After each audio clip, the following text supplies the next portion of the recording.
Nirmala Kenyam Kanasan content barash me bajiling. Bana racha gatin content lat Karodian, Rewish Gambilla. Kan konore racha Kenyam di jogonomi jiram judit kanor online TV. Shitkamela kona lenwin dire subscribe kide janwa kanasan kokian. Gono konen ode kon lerde kon kalinga tung nas di jogono ku subscribe ku notification bell ba ku jetwan. No. En lerban nga jan gwasame ta dan den ngone Karodian keje. Ta tuog ngane ke jere wik Gambella en ler tuog ntame reg mashallah do shi tuog shala den wo te gane ri chakap ka kwakt nun ka South Sudan kwagal nun ka reg wish ka Gambella kan kwakt to wan nun ne kare chene chen konti la ngak bana ko ka Gambella no kan ite to wa tiji kuma te gan gatitin ji kuma te kon la ji kuma Gambella ban ler ban je ko linkel ka dob dan chor lat ke ja no Gwasame shalad no re wishka Gambella sha waltin la waldul wal chaga kep kana walato nunga ka dop South Sudan walatin nunga ka dop South Sudan ka shi kuma federal ka kep kuma federal shi kan ka wajek ka border ki ka kayan in tina tigitin tinen yin ga tinan gwasame ka waltin kona cha kep no kapwa ka chala re torbiyele dangro tijitiang no de yenen ka ti ka ti chodian laran tama ki ta lat Karodian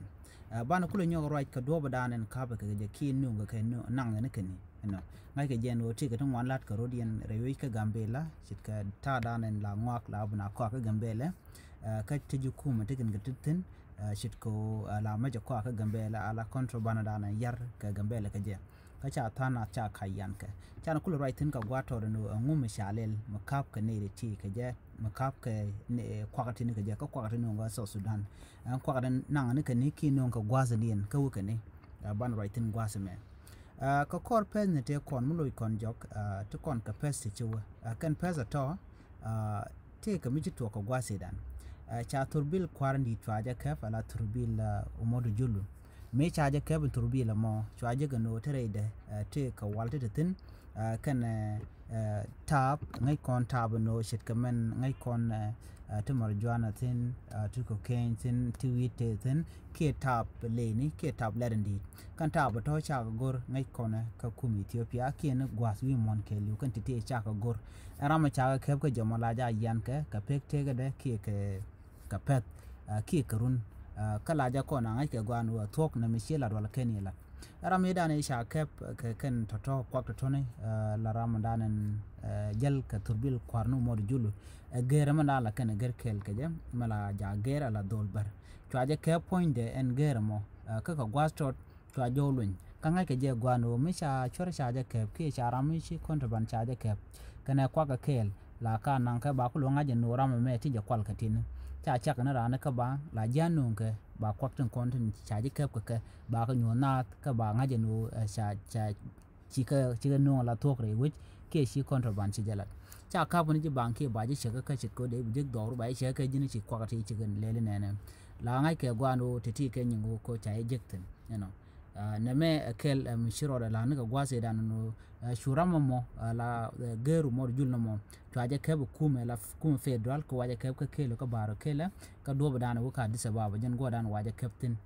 ka kap ka je te kwato te gare torbil mala torbil kwar Gambella torbil mo jul ala torbil kwar cha mala keb ka ko ken te ken ke warga mala kama keno ene dun kwar cha keb ka cha butul no duno gwada cha nang tin gwazmi ci ne content boom videon ka de ni ci kan turbil kwar ci kana lo ci kana tol ala buñ ci kan toto ci kan ga jek ci agar mo ci waje yen ne ko gwada cha yen ne me ci kwerling ci jak no ba gerna mo ba jeluñ ci agar mo ci waje luñ ni ka jan gwase dan mugo kon mun ka jan gwasmen tam mu gor ga je no ba shur ba ka kep kene den content yar ka wech kene de content no ka kwakti chodin lo re wi gwasmen antama an kene de kona cha kep cha kwaken cha kep la to no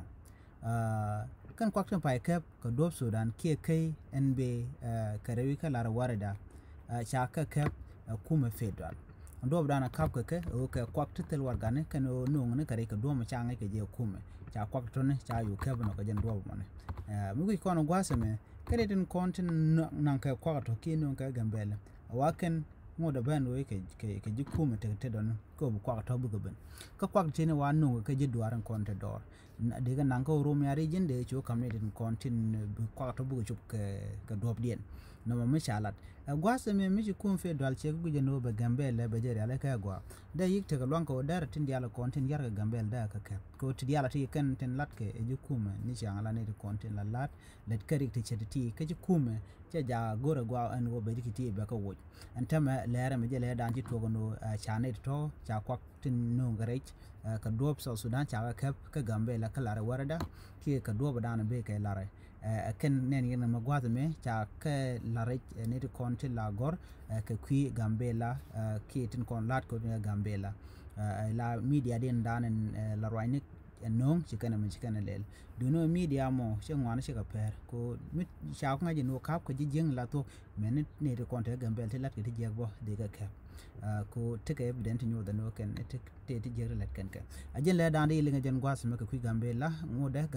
ngode tere ka chuma na tama tel torbiel ti chini jal ki ngorik woken ka gambele na mo jen dan de linga jen gwas me nyu ajene ko ken biata ka mal bye bye